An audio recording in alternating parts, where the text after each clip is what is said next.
ओम अज्ञानतिमिरन्धस्य ज्ञानाञ्जनशलाकया चक्षुरुन्मीलितं येन तस्मै श्रीगुरवे नमः। श्रीचैतन्यमनोभीष्टं स्थापितं येन भूतले स्वयं रूपः कदा मह्यं ददाति स्वपदान्तिकम्।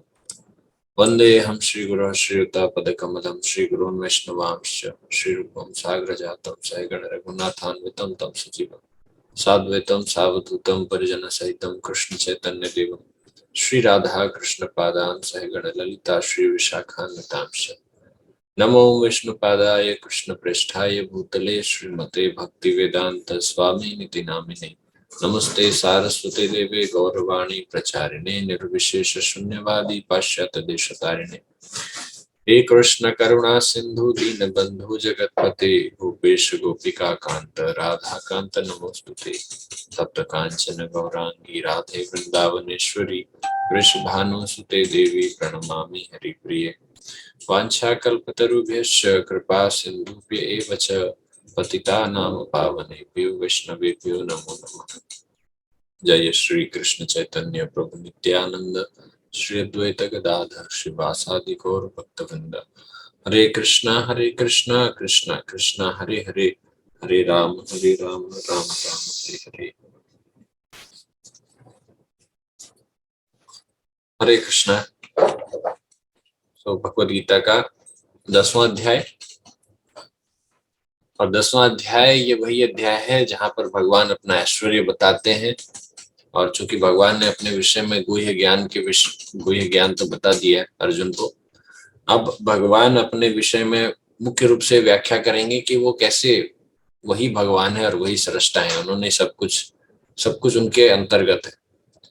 तो ये अध्याय भगवान के ऐश्वर्य का वर्णन, इसमें ऐश्वर्य का वर्णन है। इसलिए इस अध्याय का नाम इस अध्याय का नाम विभूति योग भी कहा जाता है। इसमें भगवान की विभूति ऐश्वर्य के बारे में बताई गई। और इस ऐश्वर्य को सुनने के बाद ही अगर अगले अध्याय में, जो कि 11वां अध्याय है, जिसमें भगवान विराट रूप दिखाएंगे, तो तब जाकर कोई इस बात को डाइजेस्ट कर सकता है कि कैसे भगवान विराट रूप दिखा रहे हैं और वास्तव में भगवान कौन है। तो अगर आपको जानना है, कभी किसी के साथ आपकी चर्चा होती है कि भगवान कौन है, तो 10वें अध्याय का अध्ययन बहुत महत्वपूर्ण है, क्योंकि इस अध्याय में भगवान प्रमाण देते हैं कि वो कैसे परम भगवान है। कोई अहंकार की बात नहीं है, भगवान इंट्रोडक्शन दे रहे हैं, अपने विषय में बता रहे हैं। तो श्रीमद् भगवद गीता यथारूप श्रीमद् एसी भक्तिवेदांत स्वामी प्रभुपाद जी के द्वारा। श्रील प्रभुपाद की जय। 10वां अध्याय का पहला श्लोक। श्री भगवान वाच भूय एव महाबाहो शृणु मे परम वचः यत्तेऽहं प्रीयमाणाय वक्ष्यामि हितकाम्यया। भगवान कहते हैं कि श्री भगवान ने कहा, हे महाबाहु अर्जुन, और आगे सुनो। सबसे पहले तो यहाँ पर देखिए कि कई जगह पर भगवत गीता में भगवान ने अर्जुन को अलग अलग नाम से संबोधित किया है। यहाँ पर भगवान अर्जुन को महाबाहु कहकर उसको और प्रेरणा दे रहे हैं। महाबाहु अर्थात उसमें बहुत शक्ति है, बहुत शक्तिशाली हैं अर्जुन, और बहुत सामर्थ्य है उनमें। तो इसीलिए भगवान उनको और उत्साह दिलाना चाहते हैं कि अभी युद्ध है, आपको युद्ध करना है। तो भगवान चाहते हैं कि अर्जुन युद्ध करें, तो बीच बीच में प्रेरणात्मक शब्द, उत्साहपूर्ण जो है ना, उस तरह का शब्द प्रयोग कर रहे हैं। और आगे सुनो, चूंकि तुम मेरे प्रिय सखा हो, अतः मैं तुम्हारे लाभ के लिए ऐसा ज्ञान प्रदान करूंगा जो अभी तक मेरे द्वारा बताए गए ज्ञान से श्रेष्ठ होगा। तो जैसे जैसे भगवान आगे बढ़ते जा रहे हैं, वो बता रहे हैं कि अभी और श्रेष्ठ ज्ञान बता रहा हूं, और श्रेष्ठ ज्ञान, और श्रेष्ठ ज्ञान। तो ज्ञान ऐसा नहीं कि फिर इससे पहले जो ज्ञान बताया क्या वो छोटा ज्ञान है, क्या वो नीचे वाला ज्ञान है, तो ऐसा नहीं है। यहाँ पर भगवान बता रहे हैं कि ये और ज्यादा हम इसमें गहरे भगवान के विषय में अब जानने का प्रयास कर रहे हैं। तो गूढ़ रहस्य की ओर आगे बढ़ रहे हैं और गहरे रूप में भगवान को समझने का प्रयास कर रहे हैं। तो भगवान ही अपने विषय में बता रहे हैं ना, तो भगवान अपने विषय में बता रहे हैं, तो कह रहे हैं कि अभी और आगे जो श्रेष्ठ ज्ञान है और कुछ डिटेल बताऊंगा। तात्पर्य में यही चीज प्रभुपाद जी कहते हैं कि ज्यों ज्यों भगवान के विषय में कोई सुनता है त्यों त्यों वह भक्ति में रमता जाता है। मनुष्य को चाहिए कि भक्तों की संगति में भगवान के विषय में सदा श्रवण करे, इससे उसकी भक्ति बढ़ेगी। तो भगवान जब सुना रहे हैं अर्जुन को और कह रहे हैं कि तुम मेरे प्रिय सखा हो, तो इसमें यहाँ पर एक चीज ये भी समझ में आ रहा है जो कि प्रभुपाद जी ने रिलेट किया आगे, कि भक्तों की संगति में भगवान के विषय में श्रवण करना चाहिए। अकेले श्रवण करेंगे तो क्या होगा, क्योंकि हमारी तो इतनी योग्यता नहीं है कि भगवान आकर हमको समझाए, तो हमको कहाँ से सुनना चाहिए। तो हमें भक्तों के संगति में सुनना चाहिए। जिस तरह से आप यहाँ पर पिक्चर में देख सकते हैं कि परीक्षित महाराज गए थे सुखदेव गोस्वामी जी के पास और उनसे श्रीमद् भागवत की कथा सुनी, और जब ये कथा आरंभ हुई तो बहुत सारे ऋषि मुनि वहां पर एकत्रित हो गए, क्योंकि सभी को सुननी थी कथा। और ये ऐसी बात होती है कि जैसे हमें गूगल में तो इन्फॉर्मेशन मिल जाती है या किताबें में तो मिल जाती है, लेकिन फिर उसको सुनने की क्या आवश्यकता है। तो सुनने के लिए इसीलिए क्योंकि जब हम भक्तों के संग में बैठकर भगवान के विषय में सुनते हैं या भगवान के बारे में पढ़ते हैं तो उससे भक्ति बढ़ती है। वैसे भी कहा गया है कि कलयुग में संगठन में शक्ति है। तो अकेले अकेले हम भक्ति भी नहीं कर सकते, कुछ भी चीज में करने में हमें उत्साह नहीं रहता। तो जब हम लोग मिलकर करते हैं तब वो संभव हो पाता है। इसीलिए हम लोग अभी कल सुबह से भी 7:30 to 8 o'clock, सुबह 7:30 बजे हम लोग भगवद गीता पे डेली रीडिंग भी स्टार्ट कर रहे हैं। तो कई लोग होते हैं जो भगवद गीता पढ़ना चाहते हैं या कोई ग्रंथ पढ़ना चाहते हैं, लेकिन वो पढ़ नहीं पाते, क्योंकि वो अकेले अकेले जब वो रहते हैं तो अकेले जब रहते हैं तब उस समय पर वो पढ़ना मुश्किल होता है उनके लिए। पर जब हम साथ में बैठ के पढ़ते हैं, साथ में बैठ के हम सुनते हैं, तब वो चीज हमारे लिए आसान हो जाती है। क्यों आसान होती है, क्योंकि इससे भक्ति बढ़ती है, हमें उत्साह बढ़ता है, भगवान के विषय में सुनने के लिए और रुचि बढ़ती है, और इसलिए वो जो विषय है वो हमारे लिए आसान हो जाता है समझना। तो इसलिए भगवान भी कह रहे हैं कि और आगे सुनो, ऐसा नहीं कि तुम भी पढ़ लेना कहीं पे जाके। तो भगवान सुना रहे हैं उनको। न मे विदुः सुरगणा प्रभवम न महर्षयः अहम आदिर ही देवानां महर्षिणाम च सर्वशः। तो भगवान अब आगे कहते हैं, न तो देवतागण मेरी उत्पत्ति ऐश्वर्य को जानते हैं और न ही महर्षिगण ही जानते हैं, क्योंकि मैं सभी प्रकार से देवताओं और महर्षियों का भी कारण स्वरूप या उद्गम हूँ। तो जब भगवान इस तरह की बात कर रहे हैं तो ऐसा कभी नहीं समझना चाहिए कि बड़े अहंकारी हैं, ऐसा कह रहे हैं कि भाई कोई नहीं जानता मेरे बारे में। पर जो सच बात है वो सत्य को भगवान बता रहे हैं कि ये चीज आपको कहीं पे और जानने को नहीं मिलेगा, क्योंकि भगवान सबके कारण है, सबके उद्गम है, और स्रोत के विषय में किसी न किसी प्रकार की जानकारी का अभाव जो अंश है उनमें सदा बना रहेगा। क्योंकि जो उद्गम है उसके पास 100% चीजें रहेगी, और जो अंश है उसके पास कुछ कम मात्रा में ही होगी, है ना। 1% ही सही, लेकिन कम मात्रा में तो होगी। तो उस प्रकार से हम देख सकते हैं कि देवतागण भी नहीं जानते, नहीं बड़े बड़े ऋषि मुनि महर्षि भी नहीं जानते। अब इन देवताओं में कौन से देवता आते हैं, तो खैर वो तो सभी देवता आते हैं, ब्रह्मा जी, शिव जी, सभी देवी देवता, दुर्गा माता, गणेश जी, सभी के सभी।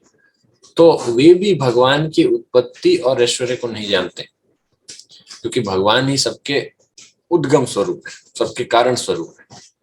ब्रह्मा जी भी कहते हैं भगवान कृष्ण के विषय में जब प्रार्थना करते हैं कि ईश्वर परमः कृष्ण सच्चिदानंद विग्रह अनादिर आदिर गोविंद सर्व कारण कारणम। अर्थात भगवान आदि एवं अनादि, आदिर अनादिर गोविंद, अनादिर आदिर गोविंद। तो वो अनादिकाल से हैं, मतलब आदिकाल से हैं और अनादिकाल तक रहेंगे, अर्थात बहुत शुरुआत से हैं। अब वो शुरुआत के विषय में उनको भी नहीं जानकारी, और जब तक अंत होगा, वो अंत कब होगा वो भी हम नहीं जानते। लेकिन जो भी होगा, अगर जो शुरुआत होगा और जो अंत होगा, तो इन दोनों के यहाँ पर भगवान कृष्ण रहेंगे, और इन बीच में जितने भी चीज होने वाली है सबके कारण वही है, सर्व कारण कारणम। तो श्रील प्रभुपाद जी कहते हैं कि वास्तव में हम सच्चिदानंद रूप कृष्ण को तभी समझ सकते हैं जब भगवद गीता तथा श्रीमद् भागवत में उनके वचनों को पढ़ें। तो किसी के बारे में हम तब जान सकते हैं जब वो अपने विषय में उसने कुछ बताया हो, उसको हम पढ़ें, उसको हम सुने, उसको समझें। तो भगवान के विषय में हम तब समझ सकते हैं जब भगवान ने भगवद गीता में जो कहा है वो, या फिर श्रीमद् भागवतम में उनके क्रियाकलापों का वर्णन है, उनके वचन है, उद्धव को संदेश है, गोपियों के लिए कुछ संदेश है। तो इस तरह से कई सारे भगवान के वचन उसमें भी हैं। तो जब हम उसको पढ़ेंगे तब जाकर हम समझ सकते हैं कि भगवान है कौन, भगवान करते क्या है, भगवान क्यों ये काम किए और क्यों नहीं किए। तो तब जाकर हम जज कर सकते हैं। या फिर वैसे तो हमारे पास कोई अधिकार नहीं कि हम भगवान को जज करें, लेकिन हमारे पास ये तब हम समझ सकते हैं कि भगवान की क्रियाकलाप क्यों होती है। तो इसको हमको समझना पड़ेगा। तो बड़े बड़े देवतागण और महर्षि भी भगवान के विषय में नहीं जानते, तो हमारी आपकी क्या ही गिनती। हम तो भगवद गीता में अभी एक एक श्लोक के एक एक शब्द का अनुवाद भी ढूंढने में हमें तकलीफ होती है कि इस शब्द का क्या अर्थ होगा। अच्छा, ये अहम आदिर ही, इस शब्द का क्या अर्थ होगा। तो हम तो एक एक शब्द को समझने में हमें दिक्कत होगी। तो फिर भगवद गीता का जो सार है, जो एसेंस है, उसको समझना फिर कितना कठिन काम है। लेकिन प्रभुपाद जी ने जिस प्रकार से हमें तात्पर्य दिया है, उन तात्पर्यों को समझ, कम से कम हम इतना तो समझ सकते हैं कि भगवान बेसिक रूप से क्या कहना चाहते हैं। अब सब कुछ नहीं समझ सकते, कुछ समझ सकते हैं। यो माम अजम अनादिम च वेत्ति लोक महेश्वरम असमूढ़ मर्त्येषु सर्व पाप प्रमुच्यते। जो मुझे अजन्मा अनादि समस्त लोगों के स्वामी के रूप में जानता है, मनुष्य में केवल वही मोह रहित और समस्त पापों से मुक्त होता है। तो सभी कारणों के कारण, बार बार ये अभी दूसरा श्लोक है जिसमें भगवान अब बता रहे हैं कि भगवान कौन है, अजन्मा है, जिनका कभी जन्म नहीं हुआ। और बाकी हम सब क्या है, हमारा कभी तो जन्म हुआ है, इसीलिए एक न एक दिन हमें वापस मृत्यु भी होगी। वैसे कहते हैं कि आत्मा का भी कभी जन्म नहीं हुआ, लेकिन फिर भी आत्मा तो परमात्मा का अंश है ही। तो इस रूप में भी अगर देखें तो आत्मा का एक दिन कभी तो परमात्मा से उसका प्राकट्य, उसका जो भी उद्गम है, एक स्रोत है परमात्मा, उसके कारण है। तो हम जन्म नहीं कह सकते, लेकिन उसका एक उद्गम तो हुआ। तो इस रूप में भी हम कह सकते हैं कि आत्मा है वो हमेशा के लिए जो भगवान है, भगवान का जिस रूप में हम उनको अजन्मा कह रहे हैं, अनादि कह रहे हैं, अनादि काल से है, तो उस तरीके से हम आत्मा को वहां पर हम भगवान से कंपेयर नहीं कर सकते। भगवान अनादि समस्त लोगों के स्वामी के रूप में है, जो उनको जानता है इस तरह से, समस्त लोगों के स्वामी। हम अपने घर के मालिक हो सकते हैं, अपने घर में हम एक जगह पर किराया लेकर रह सकते हैं, उतने हम मालिक हो सकते हैं, लेकिन वो भी हमारे लिए शाश्वत रूप से नहीं होता, परमानेंट नहीं होता।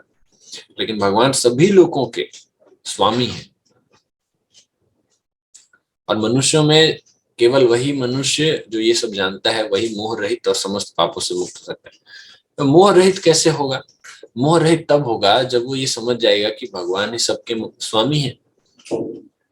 तो उसका मोह तो समाप्त हो जाएगा कि मैं स्वामी। हमें मोह कब आता है? जब हम ये समझने लगते हैं कि मैं कुछ हूँ, मतलब मैं इसका मालिक हूँ, मैं इसका स्वामी हूँ, या मेरा इस पर कोई उत्तरदायित्व है, या मेरा इस पर कुछ अधिकार है।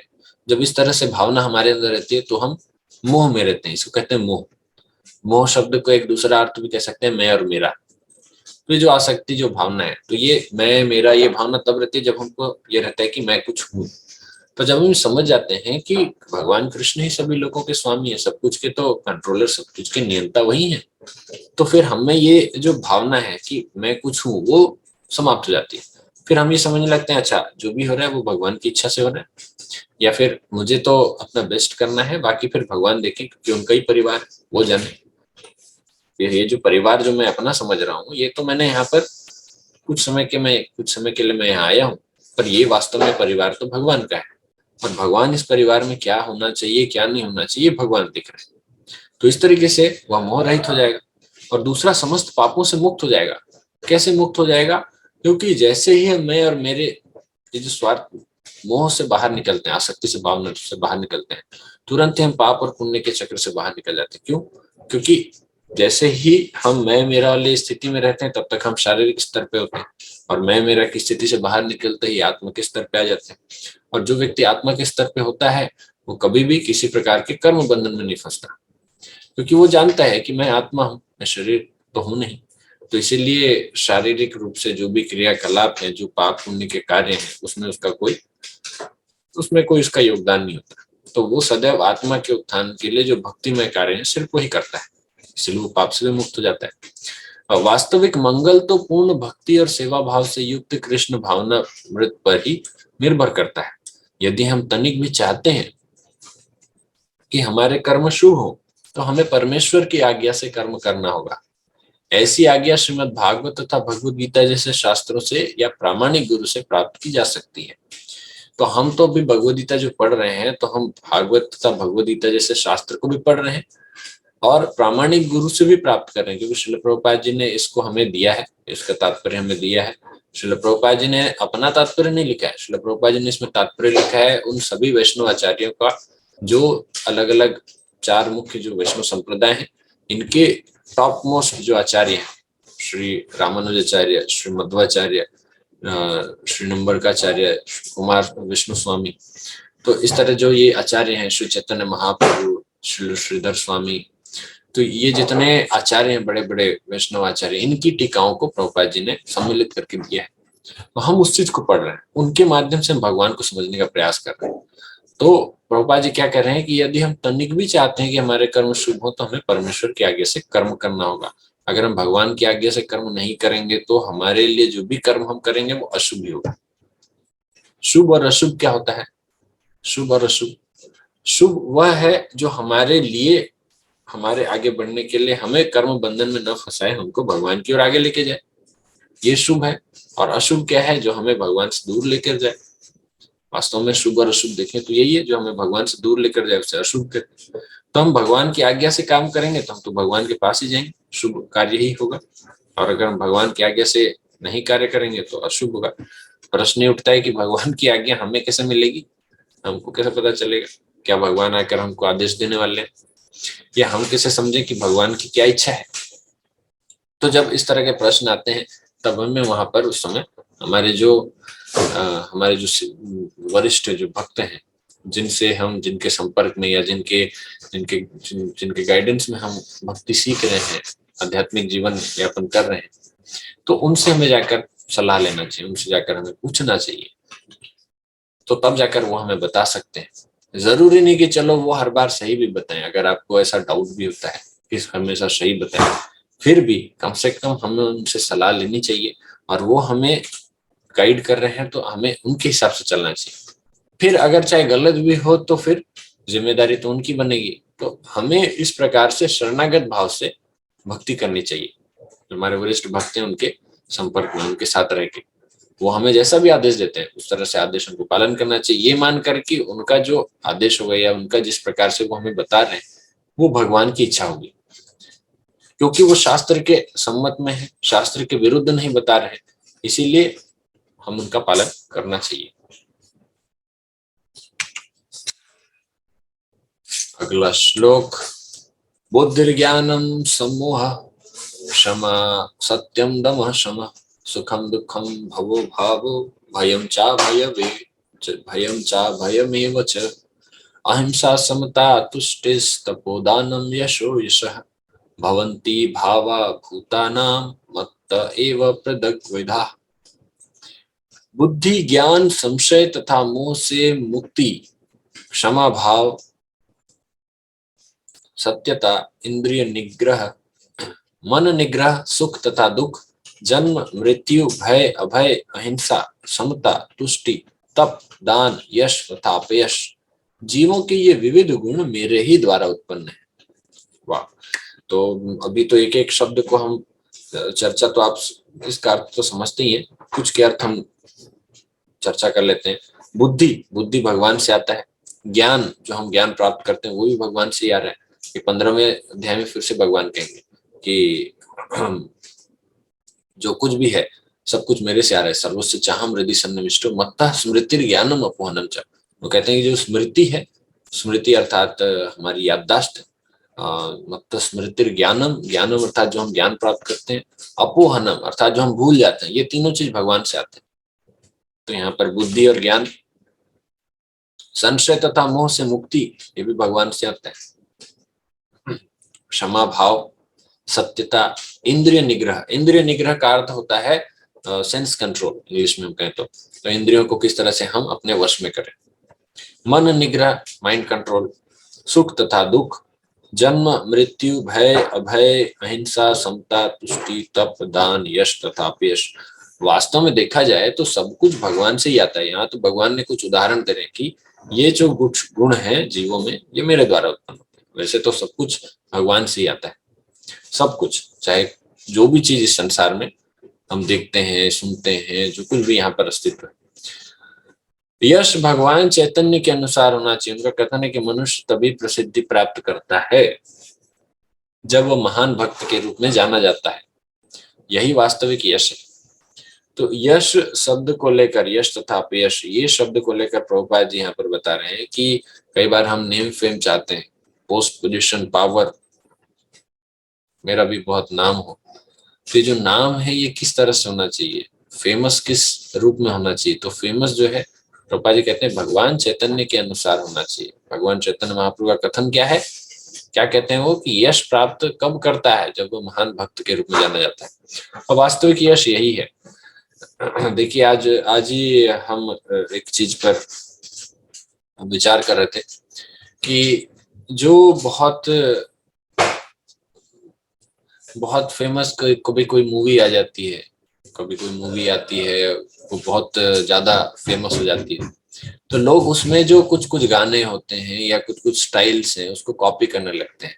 आजकल तो बहुत सारे लोग छोटे छोटे कुछ डांस स्टेप्स के, कुछ मूव्स के वहां पर रील्स बना रहे हैं, व्हाट्सएप में शॉर्ट्स बना रहे हैं, यूट्यूब में अलग अलग तरह से चीजें डाल रहे हैं। तो लोग बड़े प्रभावित होते हैं और इन इन इनके जो रील्स आते हैं, इनके जो शॉर्ट्स वगैरह जो भी होते हैं, वो भी बहुत फेमस हो जाते हैं। तो फेमस क्यों हुए? क्योंकि इन्होंने उस फेमस का कॉपी किया। अभी आज समाज में जो चीज चल रही है उस चीज को आप कॉपी कर लेते हैं तो आप भी फेमस हो जाते हैं। तो when you copy a famous person you also become famous. तो उसी प्रकार से अगर हम महान भक्त के महान भक्त का अनुसरण करेंगे तो हम भी महान भक्त बन सकते हैं। प्रयास हमें करना चाहिए महान भक्त के रूप में बनने का। तो अगर हम एक महान भक्त का अनुसरण करें जो कि भगवान के वचनों का अनुसरण करता है, भक्त क्या करता है, वो भगवान के वचनों का अनुसरण करता है। और हम क्या कर सकते हैं, हम तो डायरेक्ट, हमें भगवान का वचन ना मिला हो तो हमें ये भगवद गीता जिस तरह से प्रभुपाद जी के द्वारा मिली है, तो हम प्रभुपाद जी के वचनों का पालन कर सकते हैं, प्रभुपाद जी के को फॉलो कर सकते हैं। उनको फॉलो करते करते हम भी जब एक स्थिति में पहुंचेंगे तो हमें जो यश मिलेगा वो वास्तविक यश है। और हमें इस प्रकार के यश की आकांक्षा करनी चाहिए कि हम भगवान के भक्त के रूप में जाने जाने चाहिए।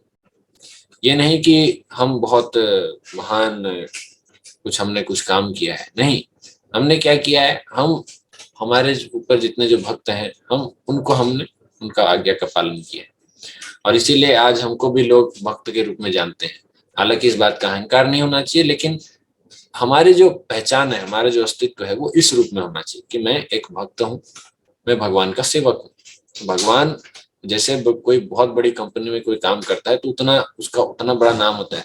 मान लीजिए कोई माइक्रोसॉफ्ट में जॉब कर रहा है, अरे बहुत बड़ी कंपनी में काम करता है, वो माइक्रोसॉफ्ट ऑफिस में मैनेजर है, पता है। अच्छा, तो सबसे बड़ी कंपनी क्या है? सबसे बड़ी कंपनी तो भगवान की है, जो यूनिवर्सल कंपनी है। तो भगवान के यहाँ अगर कोई नौकरी कर रहा है, भगवान के यहाँ कोई सेवा कर रहा है, कोई भक्त बना है, तो फिर उसका कितना सम्मान होगा। तो यही वास्तविक यश है। और इस प्रकार के यश के लिए अगर हम कार्य करें तो ठीक है, हालांकि हमको उसके लिए कोई अहंकार नहीं होना चाहिए, पर यही वास्तविक यश है। और बाकी जितने यश हैं इस संसार में वो सभी क्षणिक हैं, वो सभी भ्रम है। आज का हम आखिरी श्लोक ले रहे हैं। महर्षयः शपथ पूर्वे चत्वारो मनवस्तथा मद्भावा मानसा जाता येषां लोक इमाम प्रजा। सप्तर्षिगण तथा उनसे भी पूर्व 4 अन्य महर्षि एवं सारे मनु, मानव जाति के पूर्वज, सब मेरे मन से उत्पन्न है और विभिन्न लोकों में निवास करने वाले सारे जीव उनसे अवतरित होते हैं। तो सप्तऋषिगण, आप लोग सप्तऋषियों का नाम जानते होंगे, सप्तऋषि नाम सुना होगा, सप्तऋषि होते हैं उनसे भी पूर्व चार महर्षि, चार कुमार जो थे, सनक, सनातन, सनंदन, सनत कुमार। उसके बाद सारे मनु जो मानव जाति के पूर्वज रहे हैं, वे सभी भगवान से ही उत्पन्न हुए हैं, मेरे मन से उत्पन्न हुए हैं, ऐसा भगवान कह रहे हैं। विभिन्न लोकों में निवास करने वाले सारे जीव उनसे अवतरित हैं। कुछ प्रत्यक्ष रूप से अवतरित हैं, कुछ अप्रत्यक्ष रूप से अवतरित हैं। अब यहाँ पर हम देख सकते हैं, कृष्ण की कृपा से, ये जो तात्पर्य है, कृष्ण की कृपा से 1000 दिव्य वर्षों तक तपस्या करने के बाद ब्रह्मा को सृष्टि का ज्ञान प्राप्त हुआ। तो ये दिव्य वर्ष क्या है? दिव्य वर्ष होते हैं जब आप एक हजार दिव्य वर्षों तक तपस्या, ये चार जो युग होते हैं, तो चार युगों का जो एक समूह होता है, इस तरह से 1000 जो चतुर युगों का जो समूह है, तो इस तरह से ब्रह्मा जी ने काफी समय तक भगवान कृष्ण का तपस्या किया। भगवान कृष्ण ने उनको आदेश दिया था कि तप करो। तो इतना करने के बाद जब ब्रह्मा को सृष्टि का ज्ञान प्राप्त हुआ, सृष्टि अर्थात इस तरह से सृष्टि करनी, तो श्रीमद् भागवतम में 2 प्रकार की सृष्टि का वर्णन हुआ है। एक होता है सर्ग, दूसरा होता है विसर्ग। तो एक होता है कि प्राइमरी क्रिएशन और दूसरा होता है सेकेंडरी क्रिएशन। तो जो सर्ग है वो भगवान से होता है, इसीलिए उसको कहते हैं प्रत्यक्ष। जो विसर्ग है वो अप्रत्यक्ष रूप से होता है, वो सेकेंडरी क्रिएशन होता है कि भगवान ने जिनको बनाया उन्होंने बनाया आगे की। तो तब ब्रह्मा से, तो देखिए वो पहला जो क्रिएशन था, जो ब्रह्मा जी की उत्पत्ति हुई है ना, या ब्रह्मा जी की उत्पत्ति से पहले जो विष्णु तत्वों की उत्पत्ति हुई है, उसे हम कह सकते हैं सर्ग के रूप में। फिर ब्रह्मा जी की उत्पत्ति है, ब्रह्मा से फिर सनक, सनंदन, सनातन तथा सनत कुमार उत्पन्न हुए, ये विसर्ग में आएगा क्योंकि ये सेकेंडरी क्रिएशन। उनके बाद रुद्र तथा सप्तर्षि, और इस प्रकार भगवान की शक्ति से सभी ब्राह्मणों तथा क्षत्रियों का जन्म हुआ। तो फिर ब्रह्मा जी से फिर अलग अलग रूपों में, या फिर ब्रह्मा जी के बाद फिर जो मनु आए, मनु से फिर और भी अलग अलग प्रकार के जीव जंतुओं का इनकी उत्पत्ति हुई। प्रजापतियों से कई अलग अलग प्रकार के जीवों की उत्पत्ति हुई। तो ये जो होते हैं ये सभी विसर्ग के अंतर्गत आते हैं, क्योंकि ये सेकेंडरी क्रिएशन है जो कि इनडायरेक्टली, अप्रत्यक्ष रूप से भगवान से उत्पन्न हो रहे हैं। तो कहने का भाव क्या है अभी तक का, कि जो कुछ भी संसार में हमको दिख रहा है ये सभी के सभी भगवान से ही आते हैं। भगवान इनके मूल कारण है, मूल उद्गम स्रोत है। तो हमें समझना चाहिए कि भगवान वास्तव में, जो भगवान कृष्ण है वो परम पुरुषोत्तम भगवान है, और सबसे बड़े, सबसे पहले उनका जो अवतरण हुआ था, या सबसे पहले भगवान सब कुछ उन्होंने इस सृष्टि का निर्माण किया, सृष्टि की रचना की। तो ये था आज का हमारा जो चर्चा का विषय। ये भाग 1 है जिसमें हम चर्चा कर रहे हैं कि सभी कारणों के कारण। 8वां जो श्लोक है वो एक श्लोक रहेगा जिसको आपको याद करना चाहिए, जो कि हम कल चर्चा करेंगे, 10वें अध्याय का 8वां श्लोक। और उसमें भगवान बताते हैं कि किस तरह से वही सभी कारणों के कारण है। उसमें इस बात की पुष्टि हो जाएगी कि जितने भी देवी देवता हैं, हम इधर उधर से जो क्लेम करते हैं कि ये भगवान हो सकते हैं, दुर्गा माता हो सकती है, ब्रह्मा जी हो सकते हैं, शिव जी हो सकते हैं, गणेश जी हो सकते हैं, या और भी इधर उधर के बाबा बापू पाखंडी ढोंगी लोग बन जाते हैं भगवान आजकल। तो इन सभी का खंडन वहां पर किया गया। अगर कोई कहता है तो इमीडिएट हमको उनसे कहना चाहिए कि ठीक है भाई, भगवान ने कहा है कि मैं सभी कारणों का कारण हूँ, मैं सभी का उद्गम स्थल हूँ। तो आप थोड़ा सा विराट रूप दिखा दीजिए, थोड़ा कुछ कुछ उद्गम करके दिखा दीजिए, कुछ प्रकट करके दिखाइए। तो थोड़ा बहुत हमको जो राख या फिर भभूत हमको नहीं चाहिए। कुछ लोग होते हैं जो थोड़ा सा भभूत पैदा कर देते हैं, बोलते हैं कि हाँ हमने देखो प्रकट किया।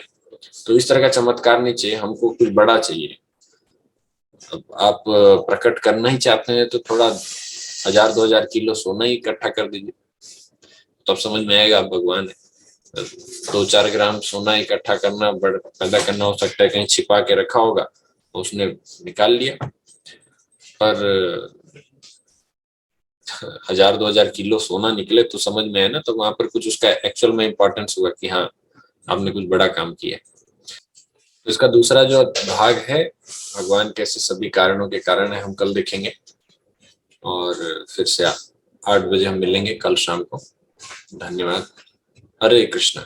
श्रील प्रभुपाद की जय। श्रीमद् भगवद गीता की जय।